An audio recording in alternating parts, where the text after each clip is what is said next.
She was one of the school captains, so she was always up on stage every Monday afternoon, speaking, introducing the whole school to the assembly and the parents. And I used to make an effort to try and drop in just to watch her do that. Like, such a proud dad moment. Yeah, those sorts of things. You can't put a price, I guess, on the last 20 years of memories. Well, I think family in any business is critical, and in franchising. So I guess for me getting into it, family was a big factor.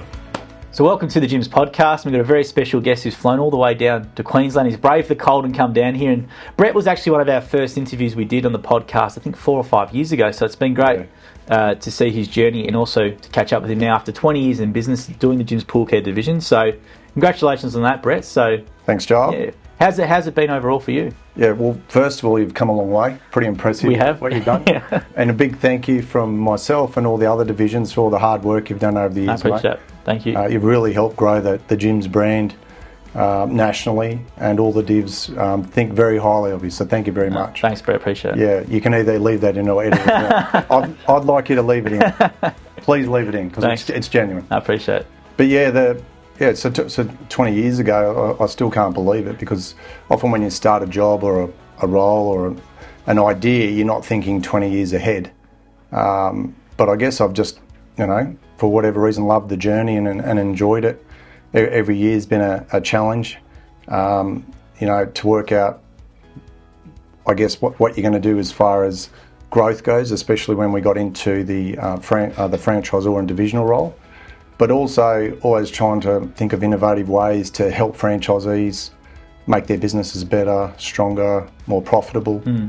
And then working with the franchisors, ensuring that they're meeting their goals and they're growing their businesses. So there's been plenty of balls in the air over the last 20 years, but it's been exciting. What drives you to keep doing it? Because it can be, you've got a really massive business now. It'd be quite a substantial business. So what keeps you motivated to keep doing it? Yeah, well, I think years ago when I spoke to you, the goal might have been to get to 100 franchisees or whatever it was back then, and achieve that, which was very exciting. And I probably went through a little bit of a flat spot myself, because when you reach big goals, so I've always been pretty motivated and had big audacious sort of goals, and often they seem so far away. So when we took it over, probably 17, 18 years ago, there was about 28, 30 franchisees, and I thought 100 was so far down the track. Then you reach a big goal like that and you've got to reset. So it took me about a year to reset, and I got some coaching and read a lot and spoke to a lot of people, and I just set the goal at 150. So we're currently at 145. But the other goals for me were not just about growth. It was about, I had to reflect on what I'd built. So was the website good enough? Was the uniforms good enough? Was the van signage good enough? Are the franchisees making enough money? How can I help these franchisees achieve their goals? So we, over the last 4 or 5 years, implemented a whole heap of online learning, for example, part of continuous professional development, where they can self-serve videos about the industry, about new products. When we onboard franchisees now, we give them big, thick manuals, and we know people learn different ways. So what we've been doing is adapting that into an online learning system over the last 4 or 5 years. And people love that, because they can consume 5 minutes on their phone, iPad at home, or they might just punch out a couple of hours. And so by the time they start, they've consumed about 10 to 12 hours of online learning about being a pool technician. So they're little things, I guess, that keep me going, because it's not always about growth and growing a bigger and better business, but it's also about looking after the team you've got, because ultimately they've invested in me and the gym system, and we always need to be mindful of looking after them. So yeah, I'm still quite passionate about franchisees and hearing their success stories. Yeah, because your model's a bit more expensive to get in to other franchises, so to have that growth is really impressive, because it's a higher, there's a lot more capital that's required, because there's a lot more that's involved with it, regards to training and products and different things like that as well. So what do you attribute then the growth to? Has it just been you're providing the brand just getting bigger, or there's just the franchisors have got some more help with sales, or what's the growth attributed to? I think a lot of the growth has come about through the value proposition. So when you're getting into business, and I'd encourage anyone looking at a franchise is to really look under the hood of that business, whether it's gyms or any business, And some of the key metrics are, how many hours a day do I have to work? What's the potential income look like? What are my overheads?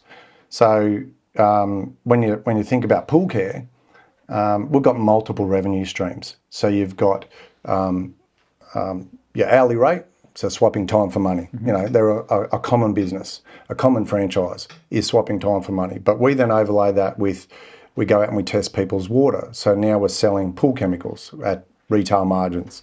We then overlay that with pool equipment. So we can supply pool equipment to consumers at retail margins. So now we're working smarter, not harder. And while it costs a little bit more to get in, there is a lot more potential upside. So we don't mind if people get in and they just want to make a wage, but they're getting in for lifestyle, because gyms is a flat fee system. Like, what a great system. You can hop in and turn over $150,000 and take home enough money that you're paying your bills, but now you've got flexibility. A lot of our guys have got in over the years because they want to drop the kids off at school. They haven't done that for 10 years, 20 years. Or they want to pick them up from school. They don't want to be able to go to the school assembly to see their kid up on stage and get an award. So many dads who have interviewed and met over the years talk about those things. I missed out on so much. But the question always is, can I make enough to cover what I was earning? So we're talking about people getting in not to build an empire. They just want to replace the wage they're on, but have flexibility. And that's what franchising and gyms does across most divisions. I think that's where your model's really good, because there are other models in the pool care industry, and people, when they're looking at franchise, will be looking at multiple different things as well. And that's sort of the sense that I get. And the beauty of with you as well, it's privately owned. Yes. Whereas these other ones now have got private equity, and we know what happens when that sort of stuff gets involved, who loses out in that. So privately owned by yourself, and a family business as well. So you mentioned family lifestyle. How does that work for you with your business? Well, I think family in any business is critical, and in franchising. So I guess for me getting into it, family was a big factor. My background was IT and project management, and I was making good money as 20 years ago. I was 34, 35 years old. So a big part of it was the family. And I was thinking about 10 or 15 years ahead. We hadn't had any children. We're about to have children. A lot of my mates in the corporate world who had kids were doing 50, 60 hours a week in the city. So they weren't seeing them in the morning, get up. They weren't seeing them at the end of the day. They'd often had their bath and bed and dinner. And they're getting home, 6:30, 7 o'clock, and missing that. Weekends come. Dad's flogged already from a big week. He's got to, do all those dad things. Including mow lawns and do that around the house, and then keep the kids a bit, and then it's back to work again. And I thought, how could I do this better? If I could be in a business where I can control my time, so maybe I can work a bit later or finish a bit earlier and see a bit more of the kids during the week. But there's potential upside. So that's the beauty of getting into any business, is you're no longer swapping time for money as far as wages go. And there's nothing wrong with earning a wage, because I earned good money and it set me up to be able to buy a business eventually. But I just knew I was worth more than wages. I could maybe take a leap of faith and somehow at least replace my income. That was always my goal, replace my income. But I thought, what if I could earn a little bit more, so I could maybe work a little bit less, have Friday afternoons off, whether it be for the family or play golf or whatever. I could have a holiday when I wanted to have a holiday. I didn't have to put a leave application in and say, please, can I go away for a week. I could just plan it around what I want to do, or around the kids' school holidays. So family's really important. So I'm lucky I've got 3 beautiful daughters, and I've been able to watch them grow. So the eldest is now 18, so she's well on her way. The middle one's 15. I've been lucky enough to see her grow. She's become quite a good AFL football player. So I've been able to take her to trainings and watch her grow. And then my youngest is 13, and she's amazing as well. And she's a mad netball. But I'm, as recently as a couple of years ago, we talked about she was one of the school captains, so she was always up on stage every Monday afternoon, speaking, introducing the whole school to the assembly and the parents. And I used to make an effort to try and drop in just to watch her do that, such a proud dad moment. So I guess those little things sort of makes me a bit upset, to be honest.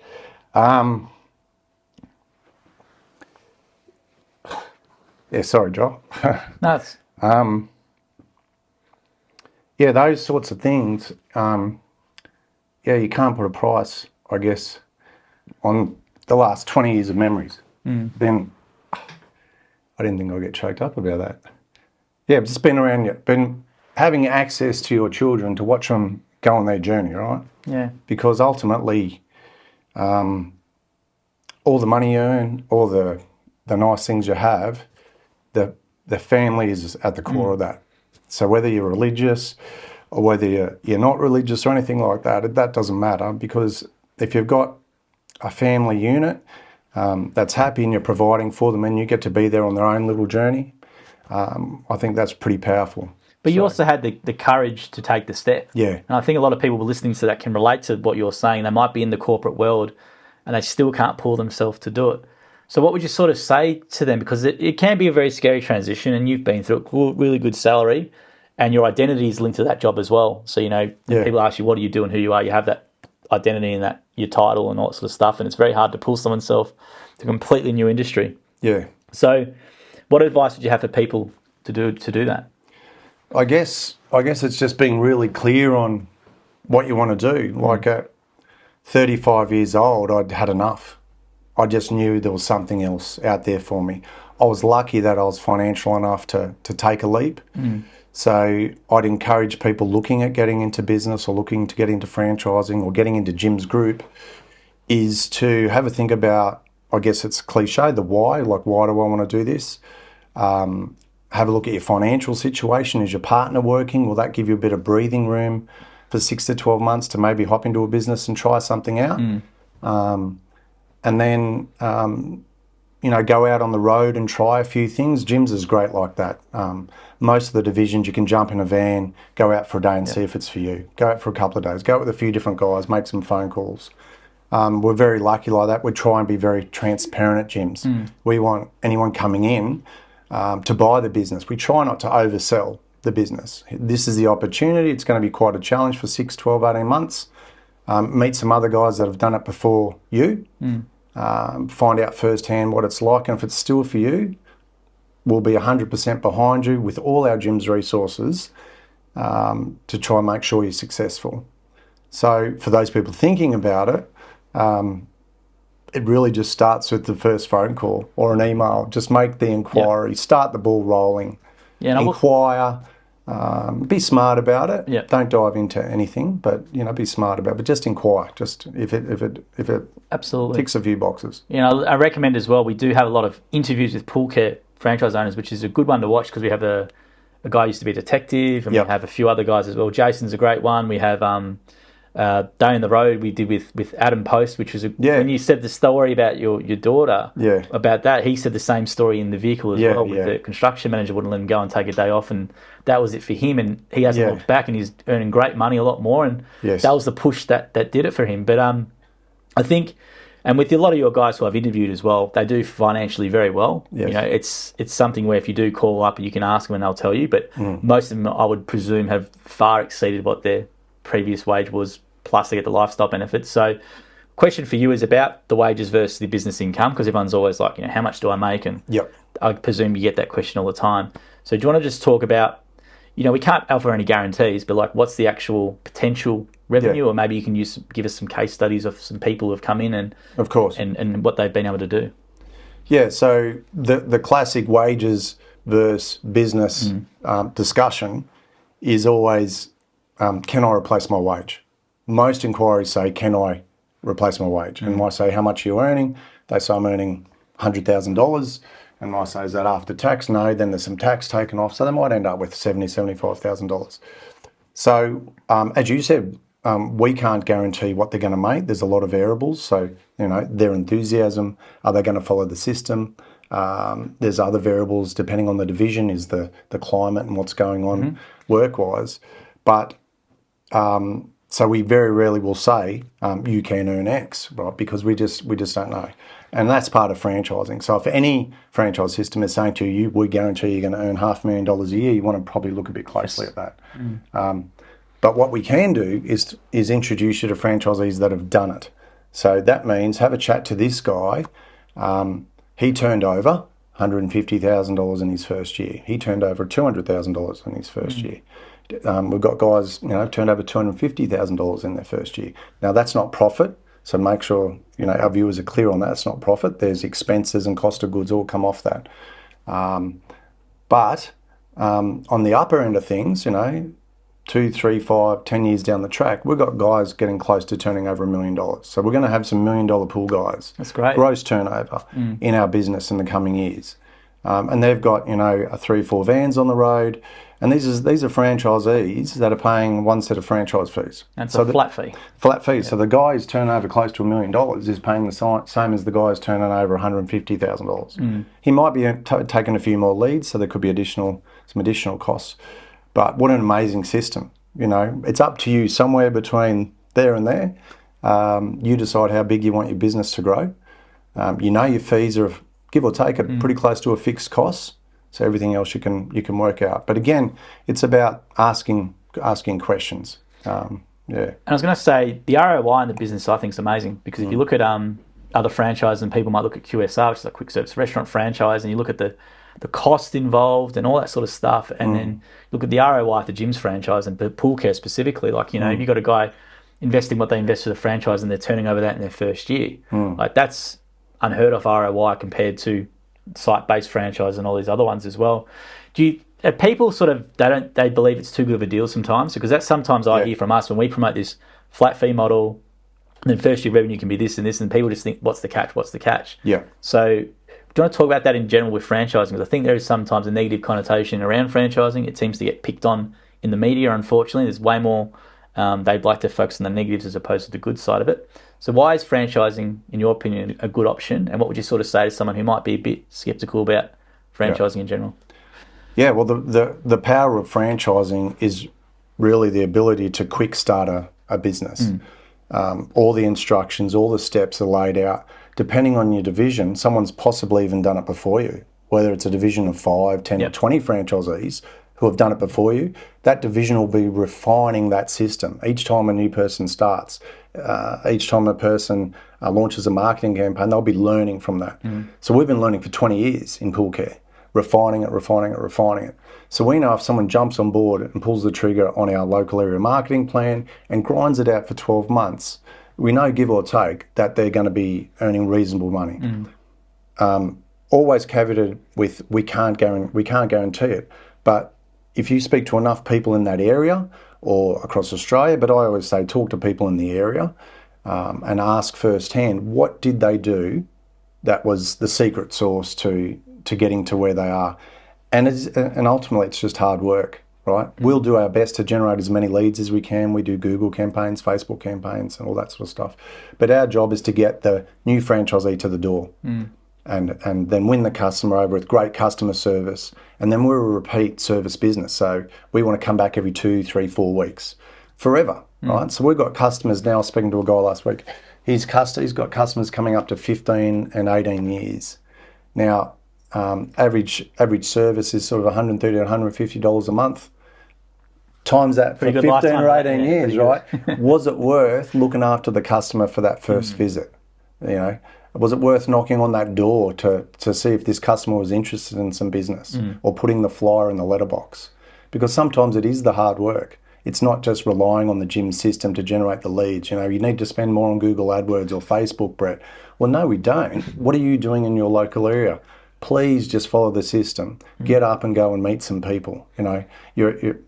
You're a great person. I trust you. When you're speaking to people, I think you're great. You've got to be confident enough to go and knock on that door, meet that real estate agent, put a flyer in a letterbox, knock on a neighbour, service a pool, knock on the neighbour. Hey, notice you've got a pool. I'm doing a great job next door. Do you want to jump on my regular service program? Little things that help you build a big business quite quickly. So that's the key to being a great franchisee then? Those ones who've got the $1 million or close to $1 million revenue business is just doing that proactive thing, following your system to a T. Definitely. Is there anything else they do beyond that makes them star franchisees? Or I would say most gym systems will have a template of what you should do when you start in the marketing space to grow your business. But I think when I think about successful franchisees, it's not the technically brilliant franchisees. It's the franchisees that have an ability to build rapport quickly with a customer. They're almost it's not friendly. I can't describe what is. It's just people. They're likable because we buy off people we like and trust. So if I make a good first impression when I knock on the door, it could be calling back promptly, being polite, do a good job, follow up with a nice phone call, and I get a second visit.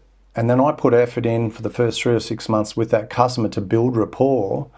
When times are tough, hopefully they get rid of the dog washing person rather than the pool guy. No, I'm joking. I'm joking. We love the dog washers. They're amazing. But yeah, you've got to have a relationship. Yeah. You've got to have a relationship, including the dog washer. They've got to have a relationship. Absolutely. Every division's got to have, every franchisee's got to have a relationship with their customer where they can't do without them. And they like them. So... And real quick, do you want to outline the actual fee? Because people go, well, what am I paying the monthly fee for? Yeah. And I think, I've been doing a little bit of research outside of Australia with home services franchises in America, and I can't believe the difference in terms of what they charge compared to us. It's extremely low. So what's included with the monthly fee with the franchise? Yeah, so the monthly fee, probably, if you talked about an average monthly fee, it'd probably be around $1,200 to $1,300 or something like that. Yeah. And that includes your base fee, which is called the franchise fee. It includes a marketing levy. So that marketing levy goes to your local franchisor who pools that money and they spend it locally. So that's an exciting thing. It's not just going to a head office who decides where they're going to spend it. It goes local. You can work with your franchisor on that. And their goal is to generate as many leads as possible with that fee. So the more franchisees in the area, which is often a worry for franchisees, often it has the reverse effect. Franchisees will panic, oh, you're overselling, you're selling too many. And time again, we've seen that have the opposite effect. More vans on the road, more money in the marketing pot. Areas can grow quite quickly. Then you've got a lead fee. So it's great. I call it a lead introduction fee, but it's often referred to as a lead fee. So if you want to be introduced to customers, put your hand up and you pay the lead fee. So ours is about $30 odd for a lead fee. And you pay that regardless of whether you win the lead or not. But what it does, it puts some skin in the game. If I want to take leads, I'm paying for that lead. So what am I going to do? I'm probably going to call the customer as quick as I can. We've got a 2-hour KPI at gyms, but I encourage all franchisees to call back straight away, especially in the age of everyone wants an instant result or they're on Google or whatever. But that $30 lead for pool care could be a $150, $200 pool clean, could be a pool pump for $1,000, could be some pool heating for $5,000. So is it worth paying $30 for a lead? Of course it is. And our top performers around Australia are still paying for leads. Now, the cliche is, we get some dud leads here and there. Well, of course you are. It's business. You're going to meet customers that are just inquiring about prices or what you do. But the beauty of pool care, when someone rings up, they've got a pool. We're not getting customers ring up who don't have pools. And some customers are genuinely just exploring. But once you pay for that customer, that lead, that customer is yours on the database. So you can go back and market to them. You can send them an email. You could give them a letter with a voucher. Do a bit of mining on that customer for the next 12 months. Just let them know you're still around, even though you didn't win the job.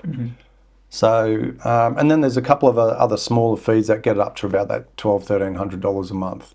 Which, if you look at it, the return on investment from that fee, and you don't have to worry about doing all that stuff besides doing the proactive work area stuff, it's a really good return on investment. Because the common questions we've seen, which you've just answered, which is fee, lead fees, and then the other one, which I presume you might hear sometimes as well, it's just easier to start yourself. Yes. Start it yourself, don't pay Jim. You can chuck a $50 on Facebook ads and you get all your customers that way. What would you sort of say to someone who maybe has a bit of experience in the industry and is sort of looking at doing the two routes? What would you sort of say to them? Well, we've had guys rebrand in the pool industry.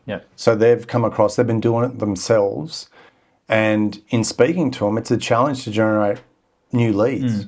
We're lucky in pool care. We've got tens of thousands of dollars to play with to reinvest in the various regions each month. And to be an independent now, if you've got a business that's full and you're happy, I think you're going to be right. But if you're an independent and you're trying to grow, it's a very difficult climate. You need to be front page of Google, top of Google. There's lots of strategies you should be doing. We do all that for you at the high level. Plus, we've got our local area marketing guides. As I said, that's 20 years of experience distilled down to, we know these things work over time. all our supply deals, we've done all the deals nationally, and they're pretty good deals, right? It's compared to an independent, I'm sure we're buying a little bit better. Jim's Insurance, he's got a very low public liability fee because Jim's does it for all the franchisees. The networking within the group, each region will have X amount of franchisees or across regions that you can call, hey, I'm stuck on a job, can you give me a hand? We have meetings. So Jim's always mandated that meetings are important. So most regions have to have probably 6 to 8 meetings a year, whether that's face-to-face or Zoom, depending on the logistics, for professional development, plus just to catch up and share ideas as franchisees, which is amazing. Like, if you're out there as an independent on your own, I don't know where you'd get all that knowledge from. Where, like, professional development in our industry is critical because it's moving so quickly. The technology, the Internet of Things is hitting the pool industry now, a lot of apps, automation, robotic cleaners. I really don't know how the independents keep up because we push really hard in the franchising space to make sure our guys are armed with information so they can be at the forefront of all this technology. And often it costs a lot more to buy this, right? But customers are interested in it. Customers are interested. There's plenty of customers with money who want the latest things, which means we're making more money per job because we're educated and we know how to deal with this technology. I also think people underestimate the lead quality with gyms as well. Yeah. You know, if you're an independent business and you're advertising Adam's Pool Care or whatever, like they don't know who you are. You've got to, if you do get a click somehow with that, you've then got to establish trust on your website, all these different things as well, and that budget can go really far. When someone sees gyms, they've hopefully already used this before, know the name, and they're more likely to use this as well.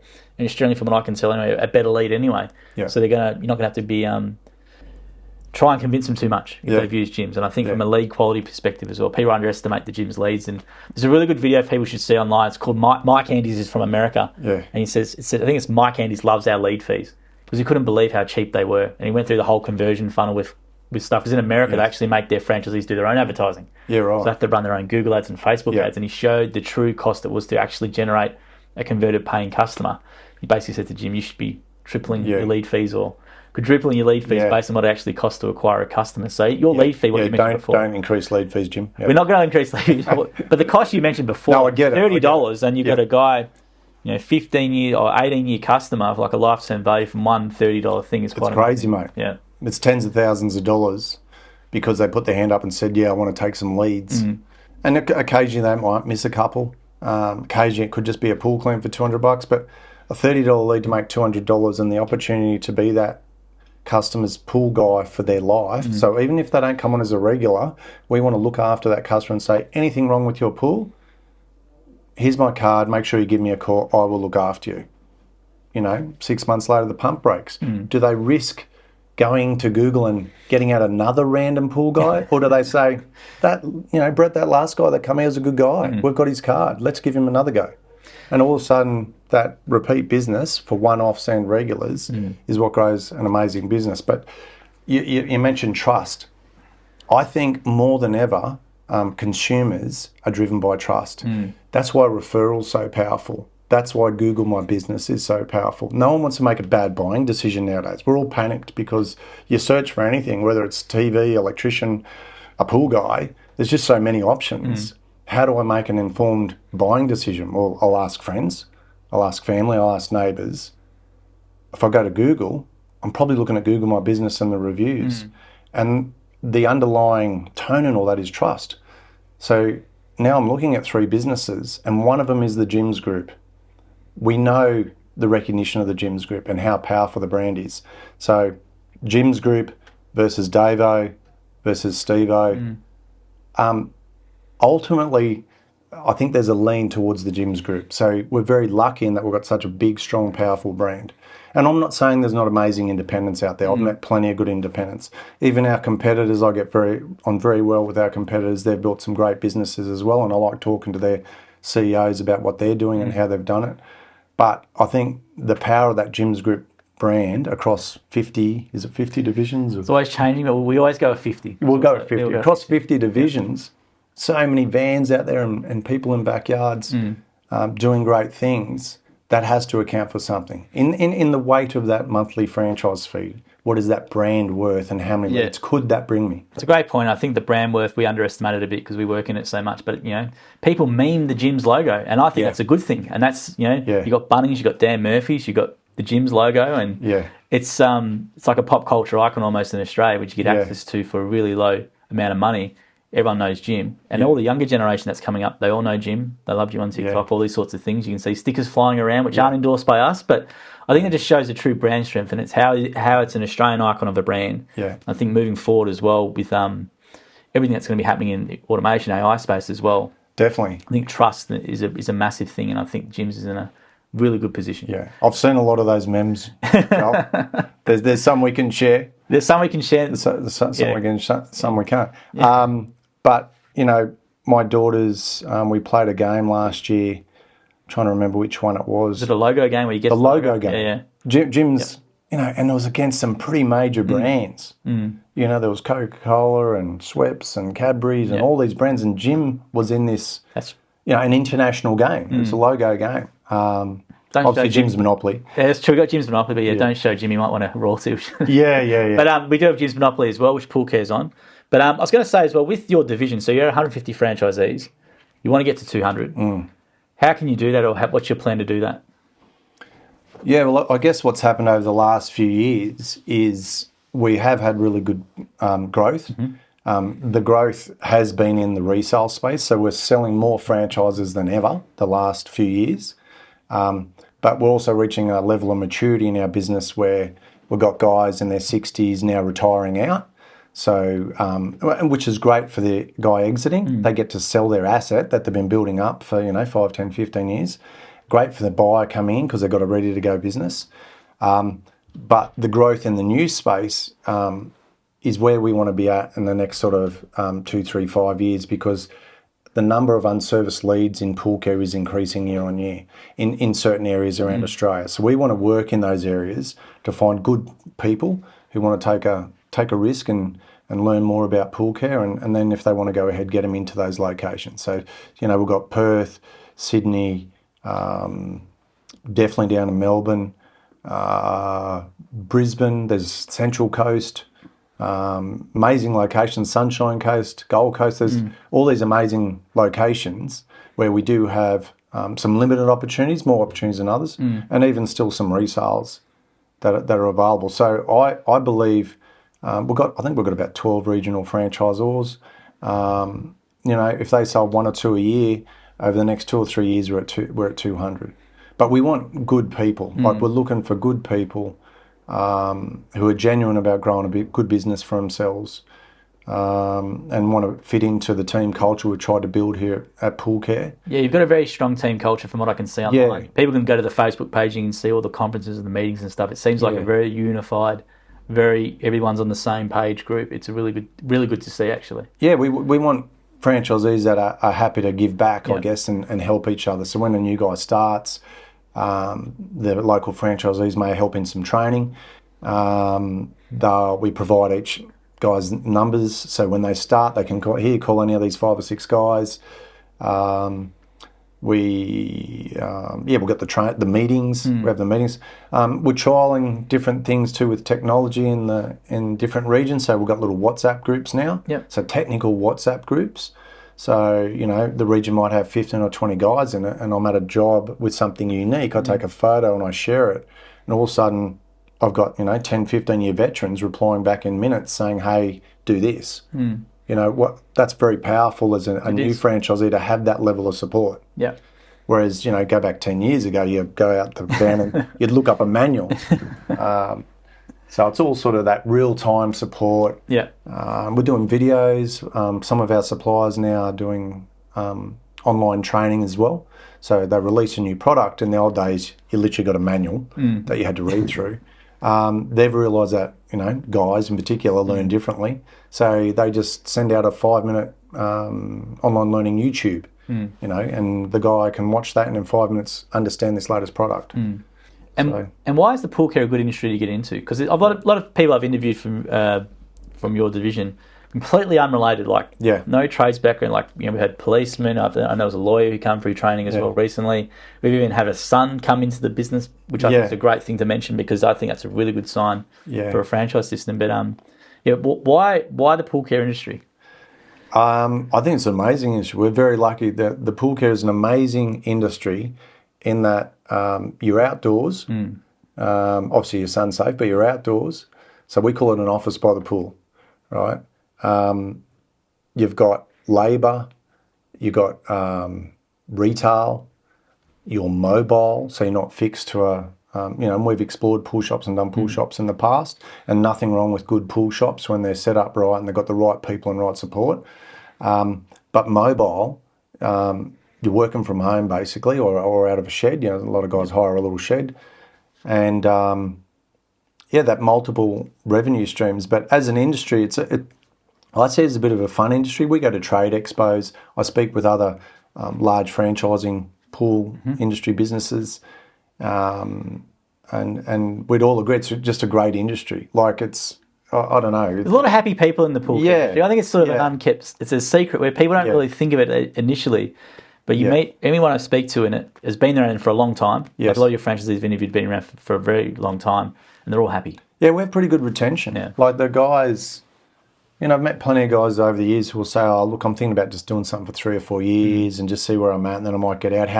Can I get out?" And we say, "Yeah, of course you can sell. You build it up, sell it any time. We just got to find a buyer."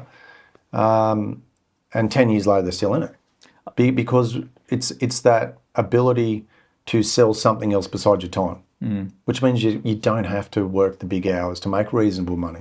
Yeah, well, I've been out on the day on the road with a couple of franchisees, and very relaxing, and they make great money. And you're right, they do have that pool shop aspect of it as well. With the product side of it though, like, is it selling robots? Is it all the pool salt? Like, are they just basically bringing the pool shops to the customer and running them through what we can do, or how does that normally work? Yeah, so literally Jim's Pool Care is a mobile pool shop. Yeah. So we can do anything an actual pool shop can do. So we've done deals with all the national suppliers, all the different branded equipment, anything from robotic pool cleaners, pool pumps, salt chlorinators, pool heating, green pools. I love watching a green pool. The green pool recovery. So there's always a bit of magic involved with that. We can't give away the secret sauce on how we do that, but we can go out to a green pool on a Wednesday, and the customer go, "Oh my God, little Johnny's having a birthday party on Saturday," or it could be the grand finals this weekend. We're getting 50 people over, and we say, "You should have told us a week ago." No, we say, "Leave it with us, and we'll do our best." And the guys have learnt over the years, and we've trained them pretty well, that if they follow a little bit of a recipe, we can normally shock and drop that pool and have it clear within sort of 3 or 4 days. Sometimes it does take longer, depending how bad it is and what we're shoveling out of it.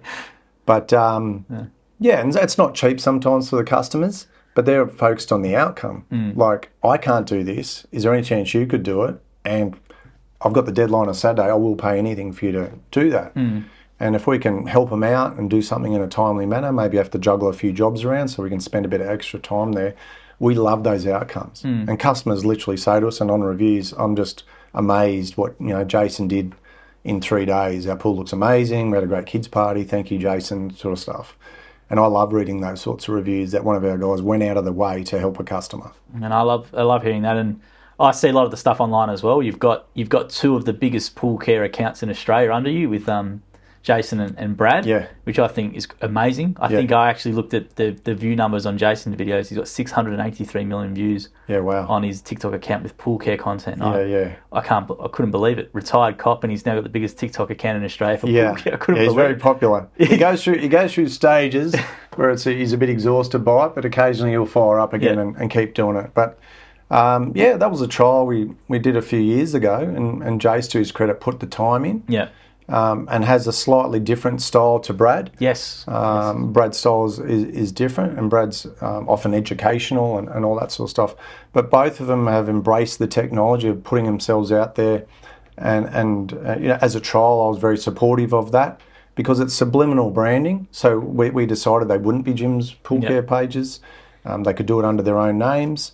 But they've got the Jim's Pool Care hats. Everything's Jim's in the videos, and shirts. Yeah. And with my endorsement, they've gone and done that, and they've done a great job of it. Well done to you for allowing it to happen, because social media and franchising is still a sore point for a lot of brands. They don't know how to deal with it, whereas we've sort of just go open slather because we know the positive of it. So well done for you, because that was probably 3 years ago, when TikTok was just sort of being talked about, and everyone back then would have thought it was just a platform for dancing, not knowing how powerful it could be for home services.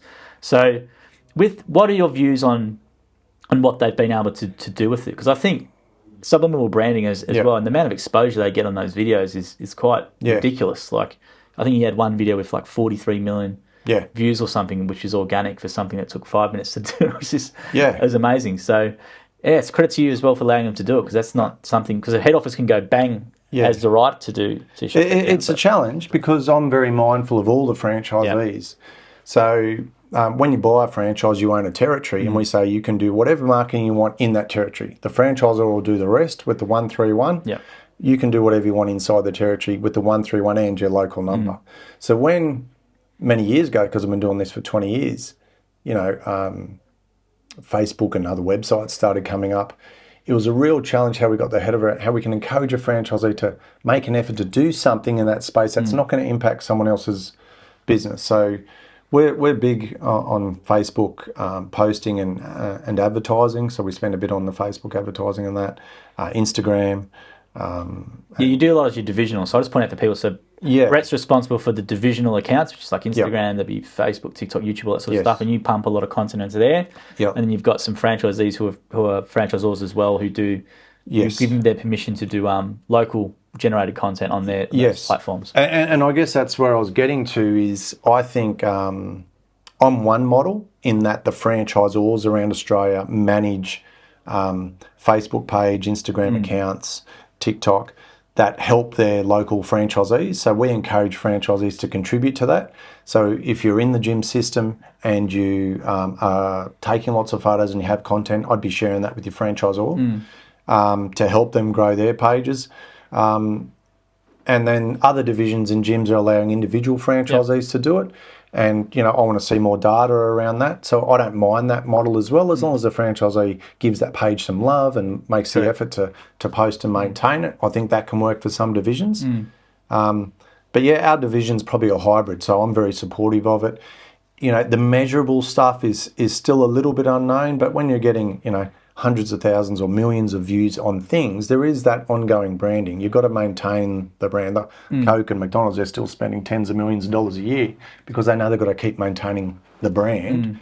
And if we can do that for free through some of our social channels. That's the key, the free organic. And I was going to say as well, and just for people, those two franchisees aren't short of work. They've got pretty of good businesses there. So they're doing that. Ultimately, they're doing that for the greater good of Jim's Pool Care. So obviously there's some self-interest and a little bit of stardom. So they're both influencers now. They're both the biggest, one of the biggest accounts in Australia. They'll probably start charging me.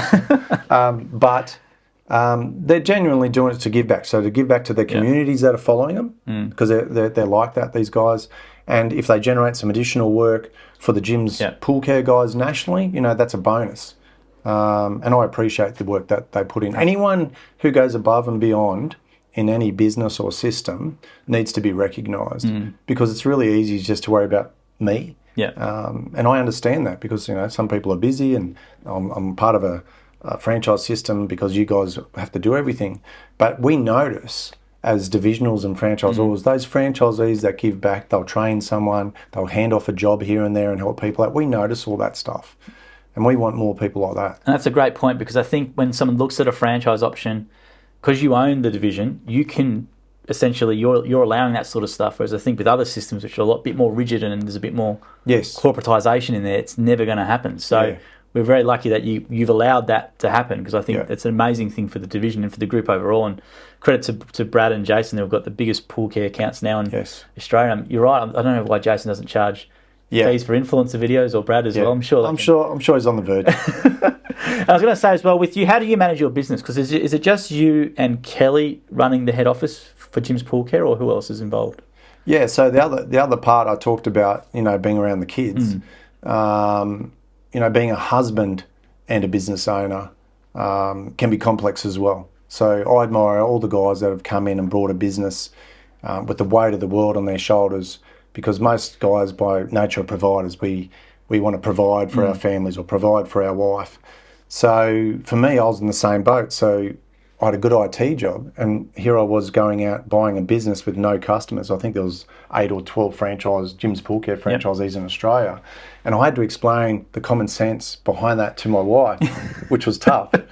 You want to do what? You're going to clean pools. And I said, no, it's not pool cleaning. It's a mobile pool shop. I'm going to sell stuff as well and do all these things. And she basically called me an idiot. And she still to this day believes that I didn't ask her approval to do it. But I swear there was a conversation somewhere. But so to take that on, I guess the challenge is I don't want to do the wrong thing either. So that's part of the risk of getting these guys to inquire and buy it, because I might be on good money and now I'm going to make this risky decision to buy a business. And a lot of our businesses we're selling are starting from scratch with no customers.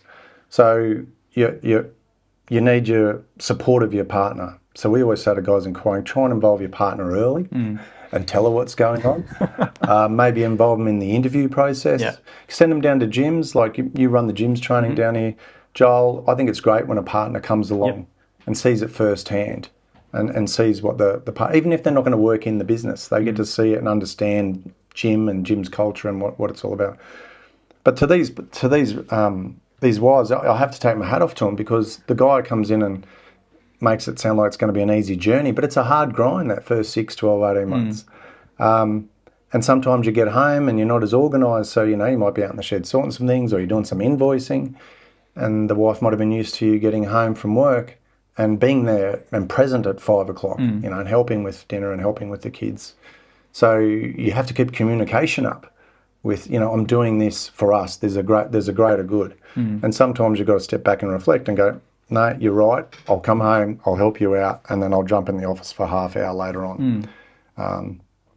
But yeah, to all the partners out there who support our Jim's Pool Care franchisees and all Jim's franchisees, I take my hat off to you, because you've got to be a wife and often a mother and a support person and counsellor sometimes, because being in business there can be some tough days, and you come home and you need to talk to someone. So you want to make sure you've got a good relationship with your partner. And I will say to people, the training for partners is free, because we want you to come in. Yeah. Most of the time the partner then sometimes buys a franchise themselves, which is quite common. Yeah. And I presume in your division I've seen a lot of husband and wife teams come through as well, so they're doing it more as a husband and wife operation as well. I think there's been a couple of recent ones I've met. Yeah, so some of our top performers have been the husband and wife who are both working the business, so either going out in the field and working together, or one in the back end office committing to it more or less full time, while the husband's out in the field. And I guess that's just because it's economies of scale. So, finding staff in the current environment can be difficult. Good, reliable staff who are going to show up and do the right thing. But it mightn't be a full-time staff member I need. I just might need someone to come and help me 2 or 3 days a week. Depending where your partner's at and what age the kids are at, it's just too easy for them to hop in and help you out a few days a week with the job. And then what we find when we speak to these partners who are doing it, they actually love it. They love going out there. They're with their husband, depending on your relationship. They're with their husband. They're working together to grow a business. And it's creating potentially some more time for him, because rather than him doing, a 10-hour day, he might be a 7-hour day. So they're both having a little bit of a win, making a bit more money, not having to go out and employ staff. And that gives them that flexibility. So when it gets a bit quieter in winter, maybe you step back to 2 days a week. And then in summer, I might be able to do 4 or 5 days a week. And for some reason, the last few years, some of our top performers and national franchisees of the year have been partners. Well, I met Gemma and Greg up in Sydney, and they're a husband and wife team. And they just had a great story, and how they work it around their family. And you think that's exactly what Jim's is about. Yeah, they're amazing. They're amazing people, and you can watch that interview on YouTube. So look it up, because it's a really good one as well. Gemma and Greg have done a great job. Yeah. Both very passionate people. Gemma, once she gets talking, we interviewed Gemma, so it was fantastic. She's got plenty to say, and Greg's an excellent technician. Yeah, and a real go. He's built he was he had his own electrical business, and I just couldn't believe. When I spoke to him, because I was involved with the sale, are you sure you want to do that? You got an electrical business. I know what electricians are like. Yep. Like, you drive past someone's house, it's costing them money. Similar to plumbers. But he told me a little bit about his story in the business, and he was making good money. But he'd spoken to Brad, who was in the business for many years and was a friend. And Brad was very transparent about what he was earning. And he said, look, if I can get on and over a couple of years earn what Brad's earning, I would never be an electrician again. And to his credit, he grew up. He'd probably been in the top 5 or 10 all-time business growth franchisees. He just hopped in with 0 customers and went boom, and just followed the system and just built this amazing business in Sydney. Yeah. So hat off to Greg and Gemma. Gemma's very supportive. We've got her actively involved at head office now in the educational space. So we've got a Certificate 3 program now for all our franchisees. That's great. What's this Certificate 3 in? In pool and spa care. Pool and spa so it's care. a national qualification. Awesome. So it's a trade qualification. And we're pushing for the majority of our franchisees to do that. Every new franchisee will have an allowance to do that moving forward. That's great. Because, again, more professional development plus an industry registered qualification's amazing. It was taking a bit more brain juice than what I had. And Gemma's really good at that stuff.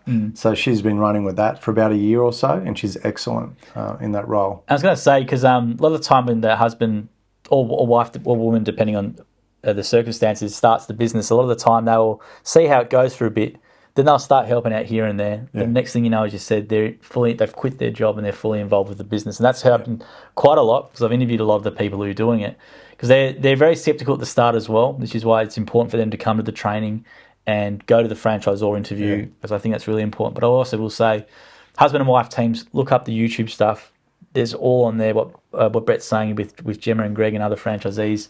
And you can actually hear from the wives who say, very similar to what you're saying and what I'm saying, about it as well. And I think it's just a great business from a family perspective as well, to earn great money or really good money, and then just to have that overall control. Yeah. And then your division, longevity-wise, is really, really good. I think it's up there. Yeah. I know Jim always quotes Test and Tag as the best attrition, but I think Pool Care would have to be up there as well. Yeah, be up there. We don't have many guys lead, to be honest.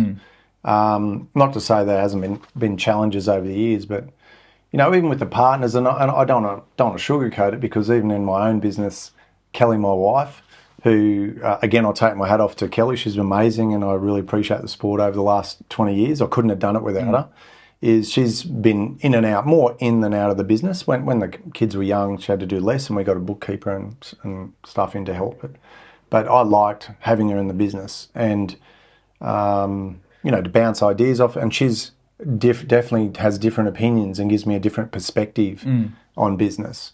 So when I'm in difficult times, I can bounce something off, and she'll give me, because she's very honest, she'll give me her opinion, and it's nice and refreshing to have someone as intimate to the business as she is to be able to give me her perspective on things. But yeah, and it's not for everyone. So we have plenty of wives that go to the meeting and say, I'm going to do all this bookwork and do all that sort of stuff, and 12 months later, you speak to them, they say, there's no way on earth I can't work with this guy. He's crazy. But to compensate for that, we're using technology now. So things like Xero. Yep. So back in the old days, poor old Kelly, so I'd be writing invoices, giving her an invoice book. She's then logging into MyOb and then having to manually check off things off a bank account statement. Yep. And then eventually it was net banking. Versus now the guys can, before they leave the driveway, they just tap it in and hit send, and that invoice has gone to the customer. So when you get home, there's minimal to do. Automatic bank reco, where you're just matching transactions, very, very quick. Jim is investing a lot of money into a new app. Jim's Jobs, yeah. Yeah, for the franchisees. He's had multiple versions of that. The one they're currently building looks amazing. Safi is the lead developer on that. I'm very excited about the next few years with the technology side of things. And with the yourself as a divisional franchisor, because we don't talk enough about divisional franchisor, because it's a very unique thing in gyms, and some people might think of it, refer to as a master franchisee, but you're sort of your own franchise brand as a silo entity. Yep. So what's the reality of then running a division? Because a lot of people say, I've got this idea for a gym's division, I'm going to franchise my business and slap a logo on, and I'm going to grow it magically. Yeah. So do you want us to outline what's the actual reality, and what should someone actually know about running a division and what's involved to make it work? Yeah, that's a big question. So Yeah, I guess, and I've seen a few come and go over the years, and I've seen a few not have as much success as they'd like. I guess the challenge is maybe, we talk about the powerful of the brand, is maybe leaning too much on the brand. Is you need good people in that divisional role. And I'm not saying some of those divisions that weren't successful or didn't grow weren't good people, but there's a whole heap of things involved. You know, the execution, the way we market the new brand, the new business. Is it aligned to Jim's core position in the marketplace? You know, I don't necessarily agree with every new Jim's division. I get a chuckle out of some of them, and some surprise me and go on to do great things. So I think if you are interested in starting a Jim's division or you're rebranding, so I see a lot guys with amazing independent businesses approach Jim to try and get scale around Australia. You're still going to need good people around Australia. So you might be a great entrepreneur with an amazing business, but how are you going to get people to duplicate what system you've developed and put them around Australia? Because you can't be everywhere. So that's where, I guess, for myself, I've got a pretty good franchisor team. Not always perfect, but they're a good franchisor team that are genuinely invested in the business, and they've helped me to be able to scale what I believe was possible around Australia. And most of those guys have gone on to grow good franchisor regions. And what's the key to them being a good entrepreneur? Because a lot of people, entrepreneurship's sort of back in. I have to say, everyone wants to be an entrepreneur, but they don't know how, and they might not. They wonder if they're cut out for it. So what's the key to being one as successful as you over 20 years? Yeah, thanks, Joel. I think I wish it was. Not many people make it. Like I wish it was easy. Not many people make it. I mean, franchising alone, like there's hard. Like a lot of this, I think it's like 1,500 franchise brands in Australia. We're the most franchise brand per capita with New Zealand. I think New Zealand's now number 1. We're number 2. So we've got the most franchise happy, market in Australia, and most of those brands don't make it past 20. So to make it past 20 franchise locations or franchisees. Is a really good achievement. So, how being an entrepreneur, what questions should people ask themselves, or have you been able to do it for so long? Oh, well, I wish it was just as easy as updating my Instagram that I'm an entrepreneur or an influencer, and then it happens, which is what my daughters think being an entrepreneur would probably be about. But I guess, obviously passion for what you're doing. You definitely need resilience because, I go back to the early days, you just think it's all going to happen so quickly, and it does take time. It does take time to grow a good, strong business. You have to be willing to reinvent yourself. You have to be willing to learn, listen to other people. A lot of good entrepreneurs over the years, Branson, Jobs, all those sorts of guys, surrounded themselves with good people. Because you have to have good people around you. I can be the most amazing entrepreneur in the world, but if I don't have good people to help me execute, then I'm probably not going to grow a great business. So I've been really willing to listen to people, listen to franchisees, listen to franchisors, lean on fellow divisionals. I've had some amazing fellow divisionals, mentor and give me just general support, and that's still going on today. I tap into that. But yeah, probably, the big one's just, as I said earlier, the resilience thing. You are going to get setbacks and knockbacks, but it's how you dust yourself off and say, well, that didn't work. How do I do something different?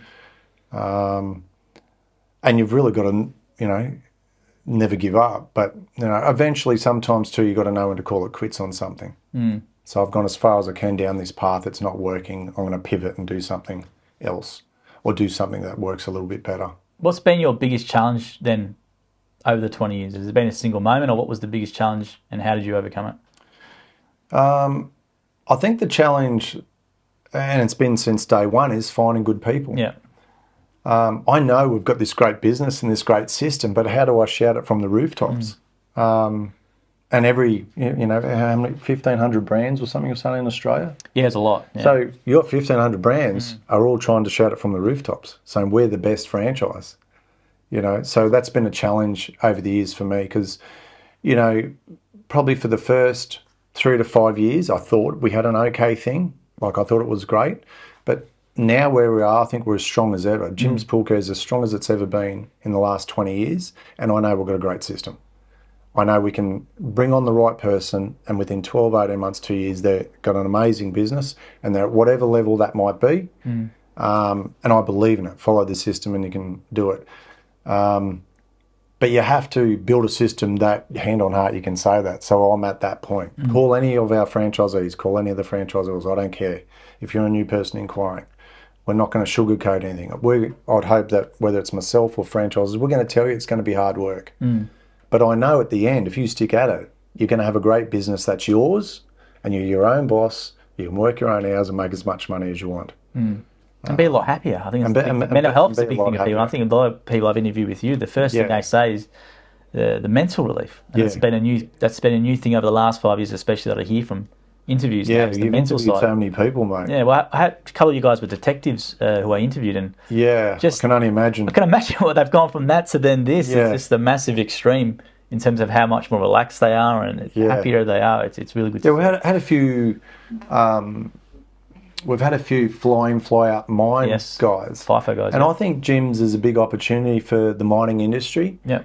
And the mining industry ebbs and flows, so they're pretty quick to just put people off, or if they're ramping something up, they put people on. So if you were a miner and you were exiting out of a mine, whether that be pushed out because of the demand or it's because of the family. So we met a lot of families in that space that are saying, I just want my husband back here more. It's been a real challenge for the family. They're definitely attracted to the money and the income, but the family unit, which I talked about earlier, is more powerful. I'd say call gyms. Just try it. Just explore. Obviously, pool care, but there's lots of different options in gyms. Well, the FIFO guys, just don't assume you can't make the same money as what you're doing in FIFO as you can with gyms eventually. Yeah. I think you can. And because that's the common detraction we see online when we advertise specifically for FIFO, the same thing. We're going to make this much a week. Or why would we do that? But I think just do your investigation and check it out and talk to franchisees, and you might be surprised about how you can maybe do a similar amount of money. Yeah, shortlist a few divisions. Yeah. Speak to a few franchisees. Go for a few ride-alongs, and find out firsthand. So we've definitely got some ex-FIFOs who are doing really good things. Well, and to close this off, Brett, personally, what do you get up to in your free time? I know you're a footy man. Are you still doing the Masters? I love... no, I'm not playing footy anymore. I played AFL Nines last year. But if any of you understand AFL Nines, it's a very short oval, touch football, 9-a-side AFL. I was unable to walk for 2 to 3 days after each game. So I decided that I missed the one this year. I said I was retired, but I went and watched it. Filled in once, just sat in the goal square and tried to kick a few goals. But I love AFL. So I grew up with AFL, played in teams as a junior, went on to play in the senior leagues, still got mates from AFL. I think any team sport's great. So all my kids, I encourage them to be in team sports. We love the Brisbane Lions, go the Brisbane Lions. We're members, so we go and watch every home game. Unfortunately, on the weekend, they had a loss. Yeah, surprising loss. Which was a very surprising loss. But we're lucky enough to go to the Lions Grand Final last year. So we saw them win. Went the year before and watched them lose to Collingwood. But we're very passionate about sport. Golf is my other outlet. I've been playing golf since I was probably 15, 16. I love golf because it gets me out of the office. I try and do it, 9 holes once every couple of weeks. The goal would be every week when I get to that space where I can push out a few more of my responsibilities. You get to walk around and chase a white ball for 2 to 4 hours with other like-minded people and have a bit of a chin wag, and you're having a walk. And that's the other thing, to stay active. So, I used to be a bit more into the gym and running, but I've been advised I shouldn't run about 3 or 4 years ago because of some knee complaints as we're getting older. So I've taken up full contact Pilates with the reformer Pilates. Reformer. Not easy. It's not easy. It's not it. Reformer Pilates is not easy, especially with our trainer Kimmy. She's amazing. But yeah, so I try and stay active with Pilates. I still go to Good Life pump class here and there. Try and walk as much as I can because walking clears the mind too. Can listen to a few podcasts and stuff like that when I'm walking. But I think the main thing for me is just staying active. You know, as I go to the older entrepreneurial successful people that also look up to and see, you know, they're still in relatively good shape. They look after themselves, they eat well, they exercise. And that's probably, you know, the next 20 years for me, trying to do that. We do have some Jim's golf balls. We'll have to get you some. I'll take them. Yeah, we have got some. I love a free golf ball. Yeah, we have to get them. I don't know if they'll be free. Yeah. I don't know if people have to get them. I've got Cam from Electrical hoping to have a game with him. So okay. I may need a bit of ammo. There's some in the shop there, so they've got the Jim's logo on there as well, which is pretty cool. Yeah. But Brett, thank you very much for your time today. It was great to do this after probably 4 or 5 years when we did the first one. So thank you for having me back, Charles. Well, it's been amazing how the division's developed. Even though I work for gyms, I objectively look at divisions and I know a bit what's going on with culture and stuff. And Pole Care is definitely one of the better ones. And you can just see from the socials with all the meetings and all the leadership, and everyone's really happy. That I interview as well, because I interview a lot of franchisees. Yeah.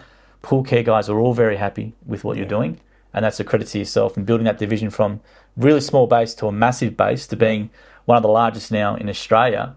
And it's a great model. It gives people a lot of great opportunity. That's credit to yourself and Kelly and your family and everyone else has supported you over the years, and you've been a great support of Jim. So thank you very much for coming down, and hopefully you can get back up to the heat in Brisbane soon after our divisional comments. But means a lot you come in today, and we appreciate your time. No, I appreciate the interview and everything you've done for me too over the years. So thank you. You're a champion, Joel. Thanks, Brett. Appreciate it. Thank you for everything. Okay. Cheers.